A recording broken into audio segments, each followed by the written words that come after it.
Yes, another 4 weeks have passed. So it means it's time to do another TBR video, and this time we are putting together my TBR for the month of September.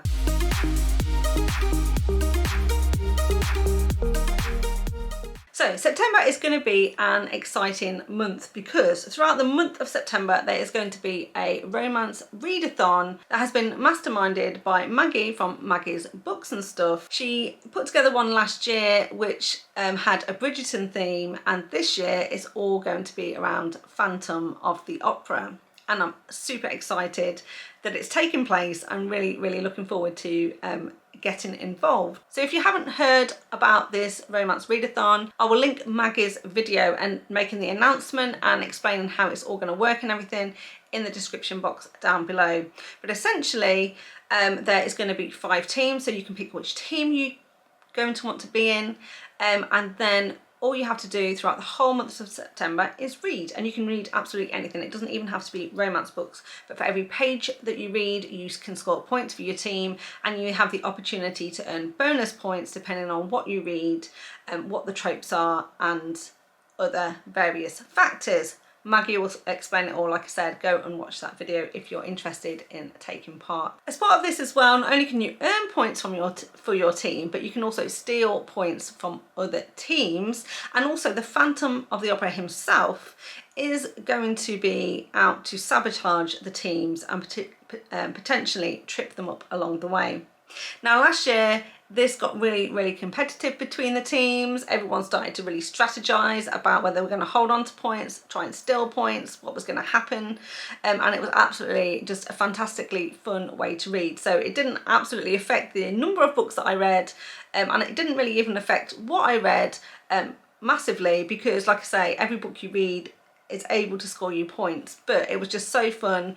There's a Discord channels available, so you can chat with loads of other people that are taking part, and like I say, get to know people in your team, strategize with the team, and it's just such a great amount of fun. So I am definitely taking part this year. Now the Phantom obviously remains the villain in the story, and there are 5 teams who are competing for the affections of Christine. So therefore you can pick to be part of one of 5 teams, and basically each team has 2 kind of captains, if you like, 2 leaders of the team. Now the team that I've chosen to be part of is the Opera Singers, which is going to be led by Jen from TheBookRefuge and Monica from A Little Bit of Monica, and I'll also put links to them and their channels down below as well, so you can go and check out their announcement videos if you want to join the same team as me. And like I say, we are the Opera Singers, and essentially our character in this, our team mascot if you like, is Stella. She is an acclaimed diva in the theatre, and her biggest rival is Christine. So she is not too happy with Christine. However, there's something magical and beautiful and stunning about Christine and Stella herself. Even though Christine is her biggest rival, is drawn to her massively, and you know, is gonna want to also try and garner the affections of Christine. Now, part of how this works is that not only are you in a team, we're going to be scoring points for our team, but also each team has been assigned 2 tropes. So our tropes are enemies to lovers and also forced proximity. That basically means if during the month of September I read a enemies to lovers or forced proximity romance, I can score additional points for my team. But you can also score points if you read other teams' tropes, just fewer points. So if you read a trope from your own team, that's 100 points. If you read someone else's trope, that's 50 points. So like I said, this is why this readathon is so much fun, because it doesn't matter what book you read, you can still score points, and it kind of all works out in the end, but it's great fun to do. So if you are interested in that, like I say, watch Maggie's video, her announcement video in her channel Maggie's Books and Stuff. She will give you the lowdown, the instructions, link to her Google Drive with everything you could possibly ever need to know about how to get stuck in, and then you just need to basically go into the Discord channel pick the team you want to be part of, and then you'll see all of the discussion threads, and we kick off on the 1st of September. I kind of wanted to let you know that I was taking part in case you wanted to take part too and come and join the fun. But like I said, because we were able to read pretty much anything during the month of September, it's not necessarily going to affect my TBR for the month. And this month I'm only going to pick 8 books to put onto my official TBR that I'm absolutely going to strive to read in the month of September, because then that will also leave me quite a lot of room to then kind of mood read. And as we get closer to the start of September, I know some of the other booktubers are going to be doing recommendation videos, recommendations for the tropes and how to score additional points and things like that. And so obviously that will also encourage me to pick up some other books. So I don't know what those are going to be right now, and so obviously I'm going to be able to add those in naturally, organically, as we get closer to the start of the readathon. So without further ado then, let's put together my TBR for September. And as always, we're going to start with the jar. Now, I haven't had any new book recommendations this month, so there's no new stars in this jar, but obviously we still have quite a few to get through. In fact, when I looked, there was something like 48 in total that had been recommended to me over time. So I'm liking the look of this yellow one here. Okay, so this one is My Bloodline by K C Kean. It's a mafia romance. It looks like it's a Mafia Academy romance. Also, I put RH, so reverse harem, and it's been recommended by @LovesMetallica08. So thank you very much for the recommendation, and that is now going to go on my TBR for the month of September. Okay, so My Bloodline by K C Kean. This one is 576 pages, so that's quite a big one. And it's also book 1 of 6 of the Featherstone Academy series. Basically says, this world is death. It is corrupt, cutthroat and complete darkness. If you want any chance at surviving, I suggest you learn to see in the dark. Featherstone Academy is like no college I've ever seen before. It doesn't matter that I don't want to be here, I'll follow the rules or risk my life. I find myself thrown into a world of crime, represented by bloodlines I know nothing about, while the past I refuse to remember is forced into the present. I'm an ace now, along with 4 boys who come with curly hair, school tattoos, big mouths and gentle caresses. Parker, Roman, Oscar and Kai. I don't need the distraction when I'm lost in a sea of secrets, nearly drowning in the lines. With my hands drenched in blood, I'll do whatever it takes to survive. So it says it's the first book in the Featherstone Academy series, and it's a multi-love interest story. Okay, so then moving on to my second jar, which is this one here, and this is the one where I basically put in some recommendations from some of my favourite booktubers. There's currently just 3 in here, so I am going to stick to the yellow theme and pick out this yellow star here, and then let's see what we've got. So, oh, this one is going to be an angsty read. I'm not always massively brilliant at these, but it's Unbreak My Heart by Nicole. Jacquelyn. It was recommended by That Tall Book Girl, and it's one of her top 10 favourites of 2023. So I'll just show you that there so you can see that one as well. Okay, so then Unbreak My Heart by Nicole Jacquelyn is Fostering Love, book 1, and of which it looks like there's 4 in this particular series. This book is 369 pages, and it basically says it's a heartbreaking, heartwarming love story that asks the question, what do you do when your soulmate marries your best friend? If you're Kate Evans, you keep your friend Rachel, bond with her kids and bury your feelings for her husband. The fact that Shane's in the military and away for long periods helps, but when tragedy strikes, everything changes. After Rachel, pregnant with her 4th child, dies in a car accident and the baby miraculously survives, Kate upends her entire life to share parenting duties. Then, on the 1st anniversary of Rachel's death, Kate and Shane take comfort in each other's arms in a night that they both soon regret. Shane's been angry for a year and now he feels guilty too, for sleeping with his wife's best friend and liking her. Kate's ability to read him like a book may have once sent Shane running, but their lives are forever entwined and they are growing closer. Now with Shane deployed for 7 months, Kate is on her own and struggling with being a single parent. Shane is loving and supporting from thousands of miles away, but his homecoming brings a betrayal Kate never saw coming. So Kate's only choice is to fight for the future she deserves, with or without Shane. And like I said, I know that this is going to absolutely break my heart, but I hope it's going to unbreak it as well. Very nervous but excited to dive into that one. Okay, so next up we have the prompt cards. We'll start with the big pack here like I normally do. We'll give those a bit of a shuffle.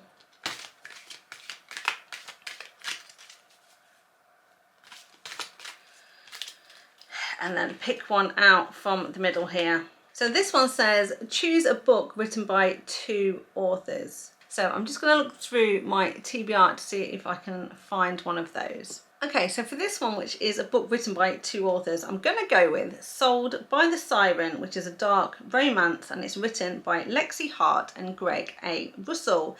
Now, this is book 2 of the Wicked Dynasty series, and I have actually read book 1 before.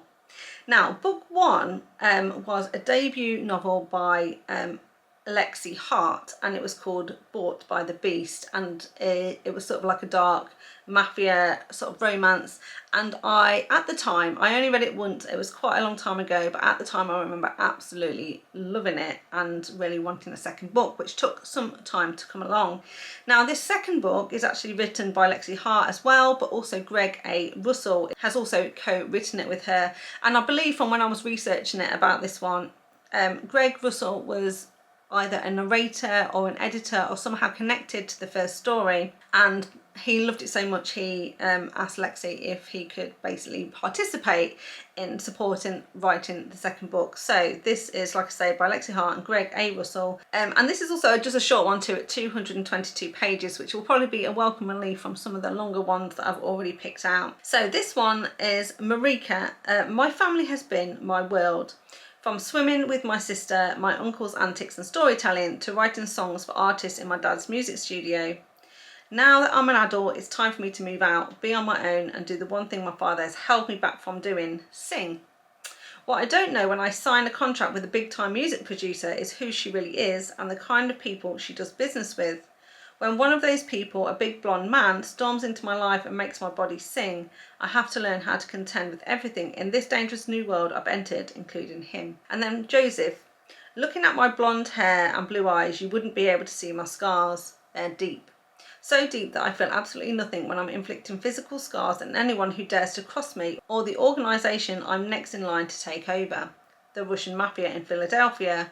The Bratva. I don't feel anything anymore except the rush from making criminal deals or inflicting pain. That is, until I hear a song and see the one who sings it. She might have made a mistake entering my world and meeting with me, but now I'll do anything, including killing or dying myself, if it means keeping her safe and hearing her sing to me one last time. Okay, and then I'll pick one from this pack here, which is my last secret pick for today, and it says reread a favourite. So I think what I'm going to reread is this one here, Pawns in the Bishop's Game by Amelia Finn, because this was my favourite book of 2022, I believe. I was absolutely obsessed with it when I first read it. I literally read it back to back. I finished it and was just so, like, I don't know whether I was emotional or shocked or just enthralled by what I read. I literally had to start reading this one again from the beginning, so I literally read it twice back to back. And since then, I've talked about it a few times, I've thought about it often, and now I'm starting to think, after all the other books I've read, all of the other dark romances I've read, would this one still hold up? So I really want to give this one another try, and so it was the first one that sprang to mind when I picked the book prompt, reread a favourite, because it absolutely was. You know, I then went on to get my hands on this copy here, which is signed by Amelia Finn, and this came all the way from Australia because she is an Australian author. Now, this one is book 1 in the Checkmate series, and it basically says, how do you protect the girl when the most dangerous threat in your life is you? Kane Bishop is a professional enforcer, smuggler, all-round lawbreaker, and the latest resident of a tiny town hidden by mountains and forests. His job is to keep his kingpin boss safe and off the local law enforcement's radar. But when Jessica Lenigan, immediate family to the police that just won't mind their own damn business, steps into Kane's world, his protective instincts take a wild 180 and his focus shifts to someone other than the man he works for. Jess is months away from sitting the bar exam, but she has a point to prove. She doesn't always have to be the good, dependable girl in the family. But dipping her toes into Kane's world turns into something she never anticipated. When drugs, guns and whores are involved, all bets are off. Join the crew on a nail-biting ride of adrenaline, murder and one girl shooting at her bad boy because he annoyed her one too many times. So excited to give that one another go, and I might even annotate it as I'm going as well. We'll see. Okay, so that's the first 4 books that are going on my TBR for September. I've now got 4 new releases that I'm hoping to read in September. The first one actually is due to come out on the 30th of August, and it's The Heartbreaker by Sarah Kate. Obviously I won't be able to read that and finish it in the month of August, so I pushed that into September. So The Heartbreaker is book 3 in the Good Brothers series. It's 362 pages. The blurb says, I've been quiet long enough. I'm nothing like my brothers. I've devoted my life to my work and I don't care about God or family. I live alone and I like it that way. Soon I'll have the job of my dreams far away from this place, and that's all that matters. Everything is going perfectly. That is until Sadie Green walks into my class. She is brilliant and funny and infuriating, and she's ruining everything I had planned for my life. When she gets the news that she's pregnant and the baby's father isn't going to help her, I step in. She needs guidance, control and discipline. Moving her into my house is a risk. If I'm caught living with my pregnant student, I will lose my job and everything I have planned. But the first time she asks me to punish her, I know it won't be so easy to walk away because I love it. Being with her would risk everything, but God help me, I can't seem to stop. Before long, I don't recognise the good teacher I used to be. So this obviously sounds then like it's going to be a teacher-student relationship, forced proximity and a baby, but not his. So really excited to pick that one up and give that one a read. Then of course on the 3rd of September is Elsie Silver's new release, Wild Eyes, which is book 2 in the Rose Hill series. This is supposed to be 464 pages, and the blurb on this one says, a rugged mountain town seemed like the perfect escape from a life in shambles. But one day, she ran full tilt into the world's hottest single dad, and now all her plans are ruined. As a chart-topping country singer with a recent streak of bad press, it's hard for Skylar Stone to find any peace, but she finds it in Rose Hill, with a little boy and a little girl who steal her heart just as thoroughly as their dad, Weston Belmont. The man is a shameless flirt. He oozes confidence and masculinity in a way that's downright distracting, and in bed, he's addictive. Everything with him is wild and impulsive, and Skylar is desperate to regain some control. But no one has supported her like Wes does, and no one has ever made her feel as loved as he does either.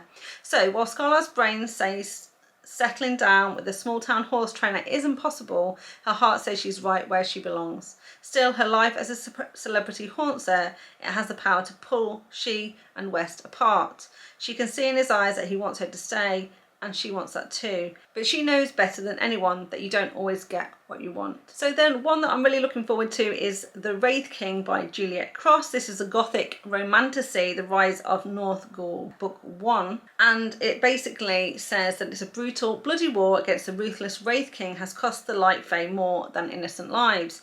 Una Heartstone, Princess of Issos, learns the price the Wraith King demands to end the war once and for all. It's her. In exchange for the safety of her people, she agrees to give her life and her body to her greatest enemy. Golea Verbane is determined to fulfill his destiny and his god's prophecy. When his seer points to the Princess of Issos as a key to the rise of the Dark Fae, he demands her submission. But when she finally yields, he realises Una is much more to him than a priceless weapon. A mystery that has haunted Una for years awakens when she's abducted and dragged back to Nac Mir. The palace hides many dark secrets and at least one traitor, a traitor determined to take King Gol's throne and all he possesses. What he doesn't know is that Una's magic is more powerful than he can imagine, and that Gol will burn the whole world to save her. And then another one that I've been absolutely looking forward to for a couple of months now is Beg For Me by J.T. Geisinger, and this will be book 3 in her Morally Grey series. I really liked book 1. I really loved book 2, and so I'm really hoping for good things with book 3. Now this is due out on the 26th of September, so hopefully I'll be able to squeeze this one in before the end of the month. The blurb on this one starts with Sophia. Carter McCord was exactly the kind of trouble I didn't need. He was too cocky, too much of a playboy, too handsome, too charming, and way too young. We held the same top executive spot at rival corporations, but the similarities ended there. He glided through life on his family's money. I fought tooth and nail for every dime I ever earned. He was an infamous bachelor who partied on yachts. I was a single mum who clipped coupons, but when the person I thought could never understand me turns out to be the one who sees me better than anyone else ever did, I have to decide if our unexpected connection is worth all the complications it brings. Carter. I don't care that she's older. I don't care that my friends think I'm crazy. I don't care that my family might cut me off. I'm gonna make Sophia Bianco mine, even if she makes me beg for it. So that's it. That is my lineup for September. The 8 books that I'm gonna commit to reading next month. But like I say, of course, I should have plenty of room for some other great reads as well. And I'm hoping to score as many points as I can for my team for the Phantom of the Opera Romance Readathon. So I hope you'll join me in that. Please leave a comment for me down in the comment sections below if you've got any recommendations and anything you'd like me to add to the jar in time for next month's video. So all that's left to say, as always, is thank you so much for watching. I really do appreciate it. If you liked it, please give me a thumbs up. And remember to subscribe to the channel if you want to see more content from me. So see you next time. His protective instincts take a one. I don't feel anything anymore. I don't feel anything anymore except the rush from making criminals deal. I don't feel anything anymore except the rush from making criminal deals. Just put it all away.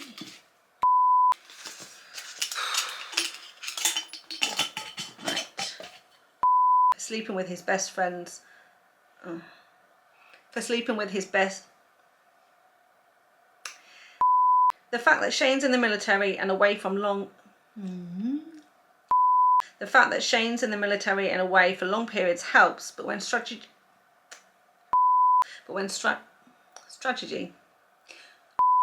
The fact that Shane's in the